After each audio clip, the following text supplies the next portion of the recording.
Naisip ko lang, bakit kaya bawal tayong magdala ng kutsilyo sa mall? Tapos pwede kang bumili sa loob. Okay, class. Magkakaroon tayo ng class picture para may alaala kayo pagtanda nyo at sasabihin nyo, eto si Junjun, pulis na. Eto si Jowan, doktor na. Eto si Renz, sima na. Ito si Mama, patay na. Bastos kang bata ka.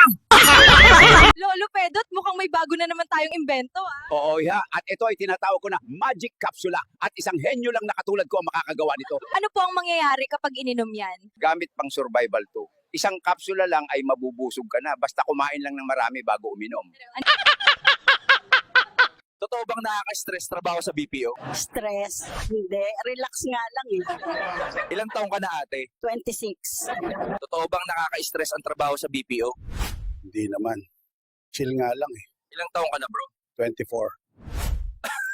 Totoo bang nakaka-stress ang trabaho sa BPO? Hindi naman. Simple lang ang work. Ilang taon na po kayo ma'am? Fresh graduate, I'm 21. Sa opinion mo, saan napupunta ang tax mo? Sa tuition ng anak nila sa US habang public school, walang upuan. Sa opinion mo, saan napupunta ang tax mo? Sa luxury bag ni Madam, habang ang health center, walang thermometer. Sa mga seminar sa 5-star hotel, para lang pag-usapan ang cost cutting. Sa opinion mo, saan napupunta ang tax mo? Sa mga SUV na tinted na hindi ko alam kung government official o ghost employee ang sakay. Sa libreng gamot ng health center, na laging out of stock pag ako na ang may sakit. Sa opinion mo, saan napupunta ang tax mo? Sa Rolex ni Mayor na mas mahal pa sa annual budget ng barangay namin.